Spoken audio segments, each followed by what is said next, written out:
Hey there, this is me, Kaylee McMahon. You guys already know me. Number one Leading Ladies, where we help women to build each other up instead of tear each other down. We have a special guest on today, Victoria Evans. I'm going to have her introduce herself because I won't do it justice. Victoria?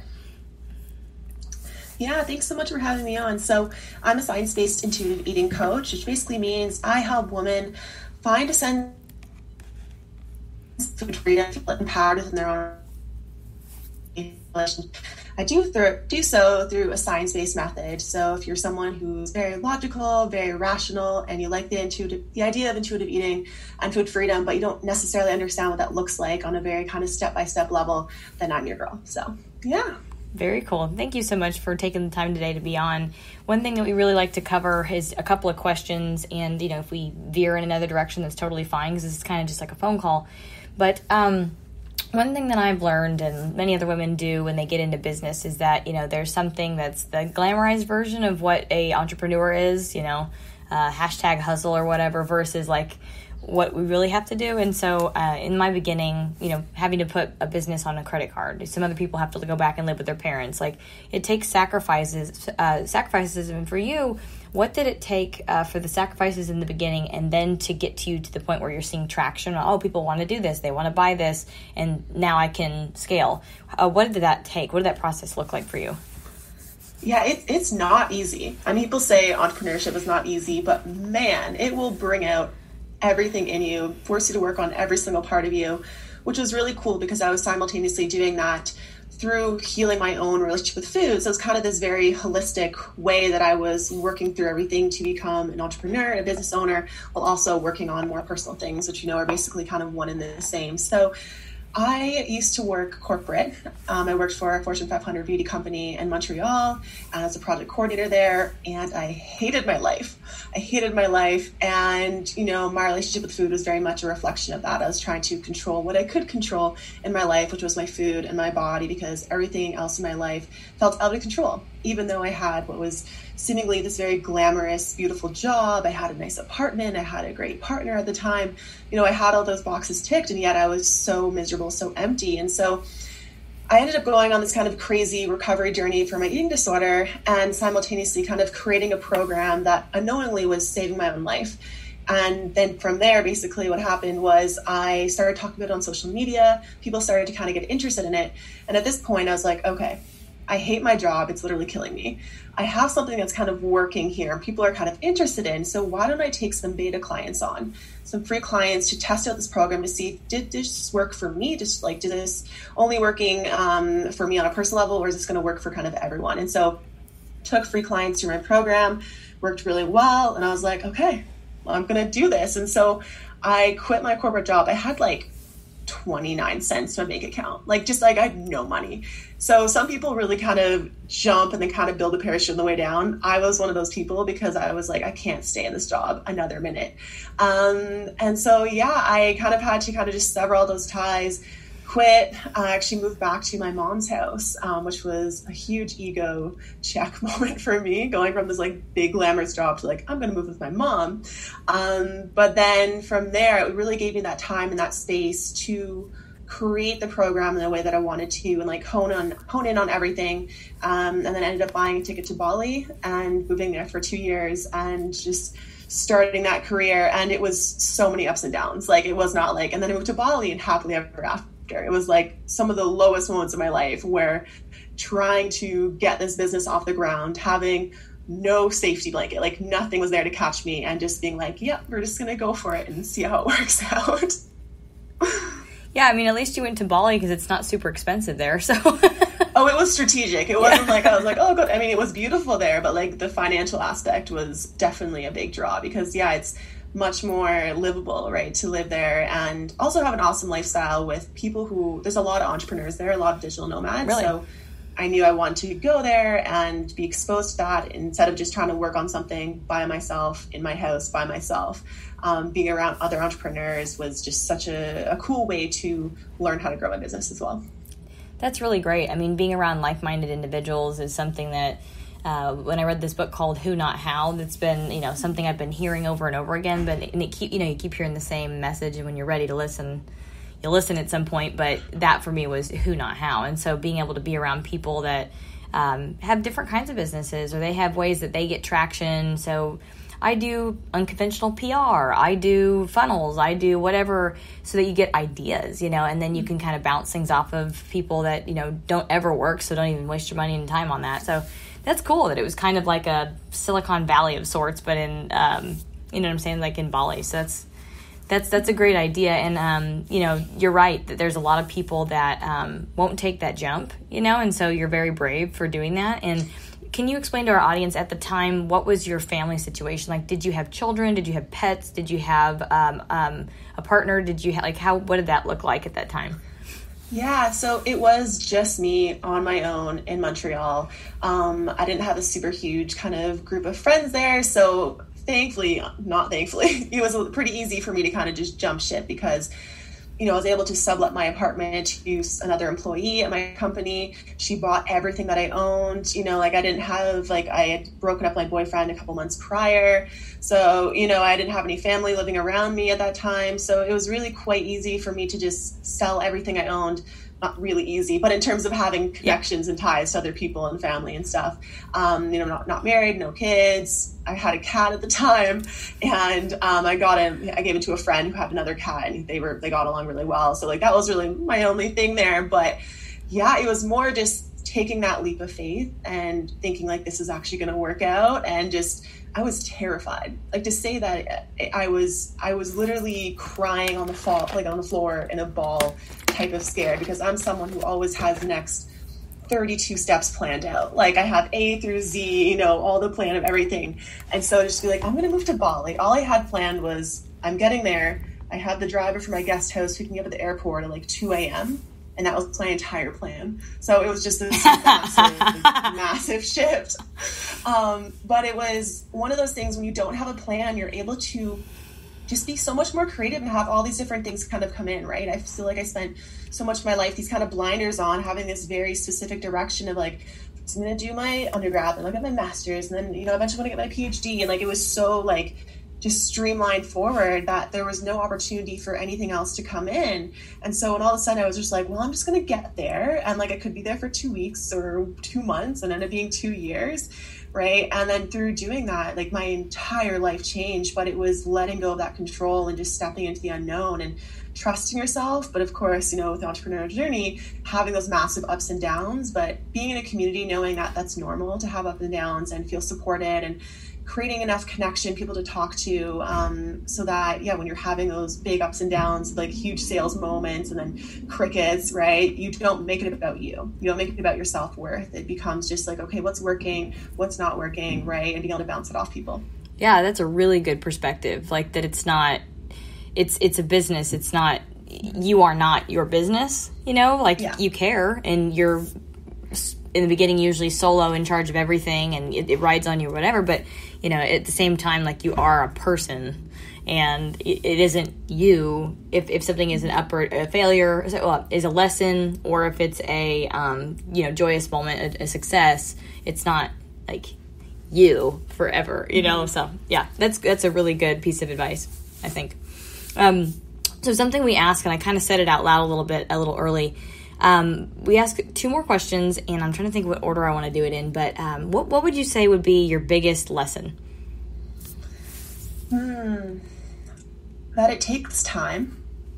I was really under the impression so one of the friends that I worked with actually at this Fortune 500 beauty company, I don't know if anyone here knows Vanessa Lau, but she's this big Instagrammer, YouTuber. She just has $1 million program launches, hundreds of thousands of followers. And we left the company almost at the same time. And so I was very much comparing my journey to hers. And so my brain was well, I'm a failure. I'm not, where I think I should be at this kind of these times, right? Understanding she was a total unicorn. This does not normally happen. But in my world, surrounded by different people, looking at people online, I thought that was the norm. So knowing and realizing it's going to take time. Right? It's giving yourself that grace of figuring things out, knowing it's not all going to work right away, not trying to do every single thing at once as well. I think that was a big mistake. I was I have to have my email list. I have to have my podcast going. I have to have a TikTok and Instagram, Facebook group. I was trying to do 5,000 things at once, not really doing much of anything, but just stressing myself out to the max. So knowing it was going to take time was probably one of the biggest things I had to learn. as well as understanding, going back to what I was saying, like it's not your worth as a person. Like I literally made it like, oh, this wasn't successful, like I'm not successful, like I'm a failure, or this person didn't sign, something's wrong with me, right? Like I made it so about myself instead of realizing like, no, it's okay.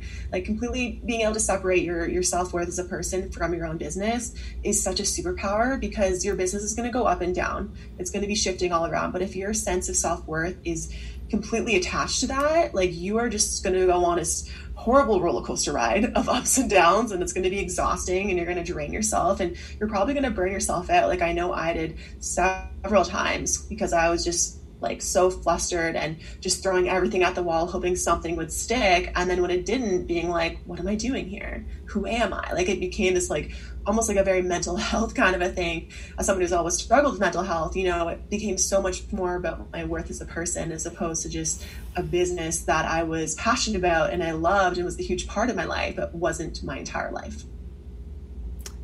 Oh, like that's so good. I mean, that's so good, because I think I even had a talk with someone last night about something that wasn't directly about that, but really that was like the core underlying thing that we're going to have dinner again tonight to talk about that, I think. But that's great advice.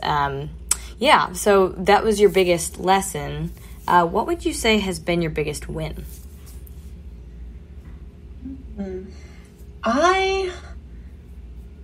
It's hard, because it's like, how do you define a win, right? So it's like financial win versus like just feeling really empowered in my business.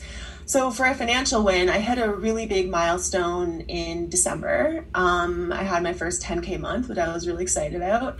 And for me, it just like gave me this idea of like, this is possible. Like this can actually be a real thing. I can actually make this a living. And having people going through my program and finishing up and just having amazing and incredible results. And up until like I had this kind of 10K month, I wasn't really doing anything for myself. Like I wasn't splurging on anything. I wasn't spending money on me. I was just kind of trying to get myself kind of going. And so I decided to, I was in Bali, book myself for this like really amazing resort there, like top of the line.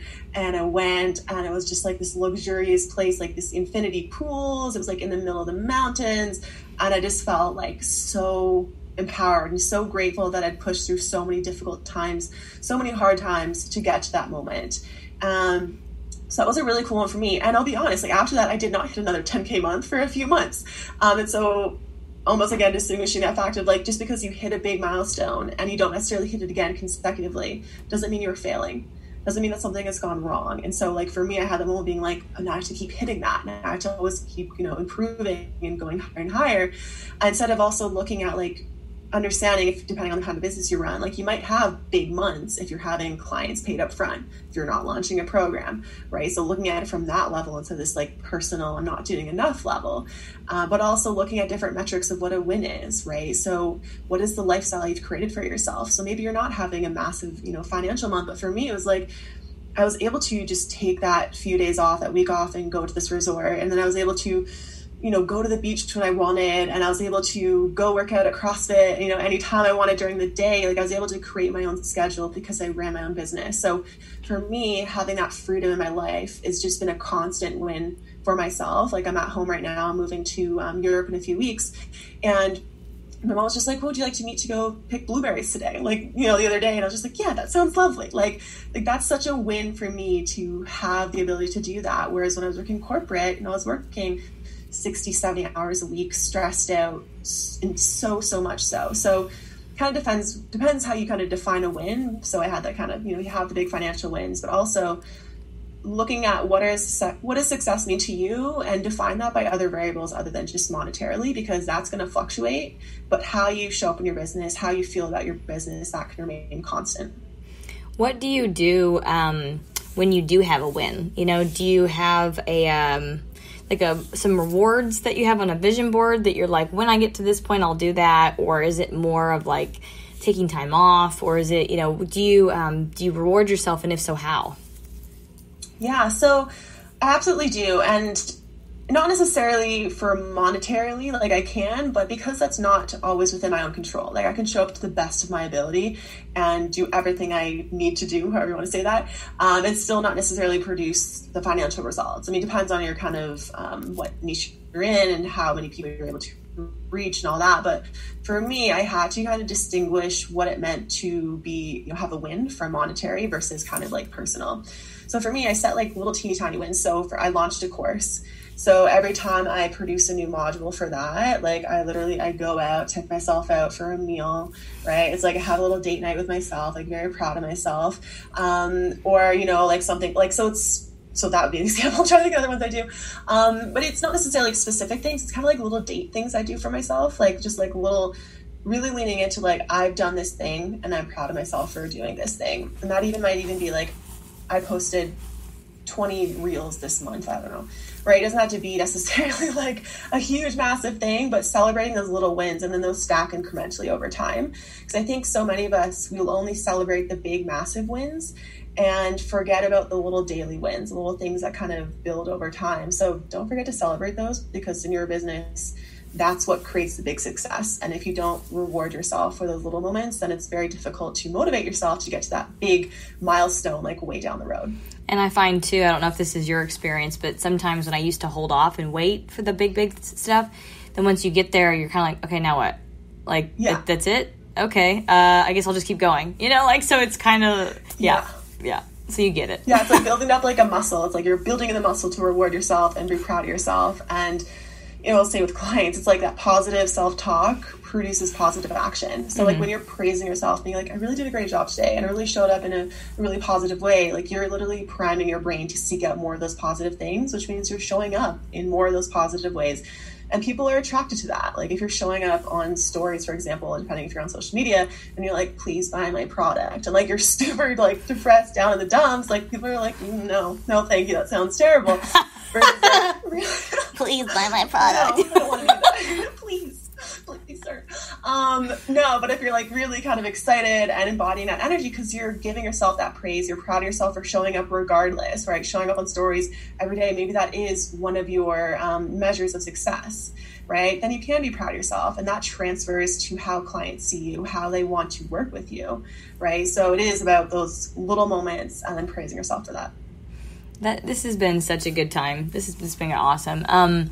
What would you say if you could give the audience or listeners one piece of advice? What would it be? Connect with other entrepreneurs. 100%.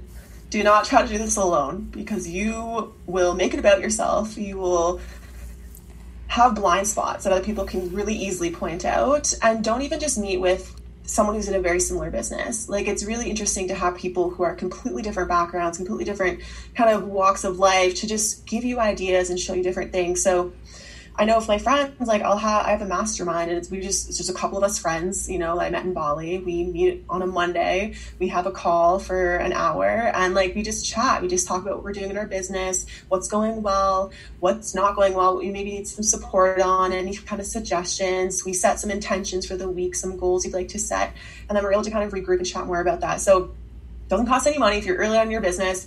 Even go into one of those Facebook groups with other entrepreneurs, ask if anyone wants to start a mastermind, like chat each week or bi-weekly or monthly, whatever. I'm super organized. Like, I have an Excel spreadsheet where we list out our goals and like what we want to do each week. And we're able to kind of keep track of that and have that accountability, but also that support. So when someone's saying, hey, this week I'm really struggling, like my sales went down and I really, whatever, it's like, oh, well, this and this and this, right? You can hold that person and support them and give them more ideas. So that would probably be the biggest thing, is like, get yourself some other entrepreneurs on a similar journey and maybe start a mastermind with them. Yeah, ideas are so key. And even like in struggling times where you're like, oh my God, this is so embarrassing, I don't want to tell anyone I'm doing this, or I've been accused of this, or I'm dealing with this crazy person, or whatever, because it's not, happy. It's not, exciting, but it's part of the thing. And so the only way I was ever able to get back up and recover from from that was by reaching out to other people who are entrepreneurs, or for me, it was specifically in this industry that I'm in, just because it was like, okay, this is a very specific problem, and you guys have been in the industry for over 10 years, and I'm sure you've seen this problem. How did you deal with it, you know? Until that point, I was going into like a depression, felt like I was alone, and then, so I agree with you 100%, 1,000%. Yeah, and also, like, if it's, I know earlier on, I was, like, talking to my family about it. I was like, yeah, this is happening. They have no concept of the online sphere. And or business sometimes, depending. Yeah, or, like, should you just, like, come back home and, like, work corporate? Like, they were just, like, you know, it was just, there was not the support that you need. So be aware of who you're asking for support, who you're sharing with, because they might have no concept of what you're trying to do and where you're trying to go, and it can feel very disempowering to have people give you advice like, well, why don't you just like get another job, or why don't you just like give that a whatever, and it's like, that's not what you were looking for. You know, like you wanted just to feel heard and validated. So it's exactly what you're saying, finding people who are, depending on your niche, someone who does what you do or similar, just to give you that support. Now, Victoria, if anyone that's listening or watching would like to reach out to you or get involved with you, how can they find you? Yeah, so I'm mostly on Instagram.